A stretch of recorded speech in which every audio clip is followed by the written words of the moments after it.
So hey guys, welcome back to another YouTube video. So today in this video I am going to tell you something which you really need to know if you are in an age in about 18 to 25. So guys, if you see बहुत सारे जो बड़े influencers हैं, बहुत सारे जो Instagram influencers हैं, सब ये चीज़ कहते हैं कि इस जनरेशन में अगर आपको सक्सेस पाना है तो वो बहुत आसान हो जाता है.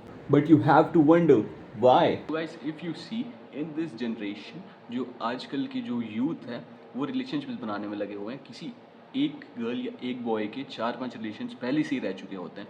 और ये जो एज है आपकी 18 टू 25, ये बहुत ज़्यादा ही बेसिक होती है आपकी करियर स्टैब्लिशमेंट में. क्योंकि अगर आप 25 की एज के बाद सोचोगे कि मैं कुछ कर लेता हूँ, या 24 या 23 की एज के बाद सोचोगे कि मैं कुछ कर लेता हूँ, तो भाई टाइम निकल चुका है आपके लिए, कुछ होने वाला नहीं है.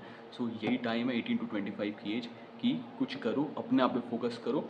और मैं ये चीज़ मानता हूँ कि जब आप मिरर पे जब आप अपने आप को देखो, आपको ये लगना चाहिए कि दुनिया जाए भाड़ में, मैं इसके लिए काम करूँगा, मुझे ये बंदा पसंद है, मैं इसके लिए काम करूँगा, ये मुझे पसंद है, ये मुझे कभी धोखा नहीं देगा. जब आप मिरर में अपने आप को देखो तो आपको ये थिंकिंग आनी चाहिए.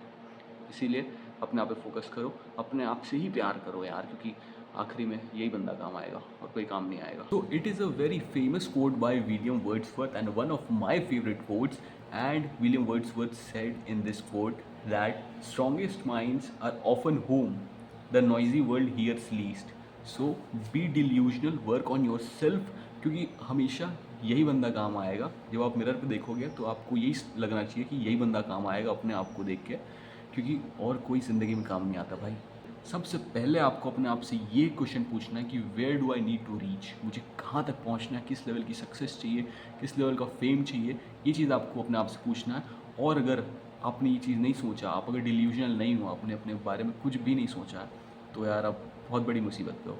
बट अगर आपके पास एक ड्रीम है, आपके पास एक विजन है, तो उसके लिए काम करो. और अगर आप सोने से पहले रात को ये चीज़ सोचो कि आज मैंने क्या क्या वो काम किया है और क्या क्या वो काम नहीं किया, वो एक क्वेश्चन अपने आप से पूछो कि आज मैंने पूरे दिन में वो काम किया है कि नहीं, कि वो मुझे उस लेवल तक की फेम सक्सेस दे सकता है कि नहीं करके. और अगर आपने नहीं किया तो उस चीज़ को आप सुधारो, उस चीज़ को आप सही करो और नेक्स्ट डे फिर से ट्राई करो. बट ये बहुत लंबा प्रोसेस है, इस पर टाइम लगेगा. सेकेंड क्वेश्चन इज़ दैट जब आप मिरर पे देखो तो आपको अपने आप से पूछना है कि आज मैंने अपना 100% दिया है या नहीं दिया, या क्या गलती है जिसको मैं सुधार सकता हूँ. आप एक पेपर और पेन लो, एनालाइज करके देखो कि क्या गलती मैं कर रहा हूँ और क्या गलती मैं फॉलो कर रहा हूँ, मैं क्यों इतना डिस्ट्रैक्टेड हूँ, या मैं क्यों उस चीज़ पे वर्क नहीं कर पा रहा हूँ. इस जनरेशन में मैंने ये चीज़ देखा, सब बोलते हैं God's plan God's plan, but ये भी एक कोट है कि गॉड चाहते हैं कि आप कुछ करो और आप चाहते हो कि गॉड कुछ करे. सो आपको कुछ एक्शन लेना पड़ेगा, उस चीज़ में पूरी तरीके से आप घुस जाओ, फिर गॉड ही आपको वहाँ से निकालेंगे.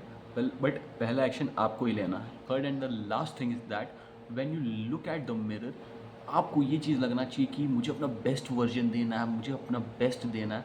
आपको ऐसा लगे कि ये तो कोई बीस्ट है, और आपको फिजिकली और मेंटली अपना बेस्ट देना है. क्योंकि जब आप फिजिकली अपने आप को ट्रेन करोगे, आप फिजिकली जब बेटर फिजिक में आओगे, तब आपका जो मेंटल हेल्थ है वो अपने आप स्ट्रांग हो जाएगी, आप ज़्यादा अच्छे से वर्क कर पाओगे. So the last thing guys, क्योंकि एक इंसान की मदद वो खुद कर सकता है, उसके अलावा और कोई नहीं आने वाला, ना कोई दोस्त, ना कोई रिश्तेदार, ना कोई. एक इंसान की मदद वो खुद कर सकता है, और अगर वो अपनी आप की मदद नहीं कर सकता है तो उसका एग्जिस्टेंस ही मैटर नहीं करता.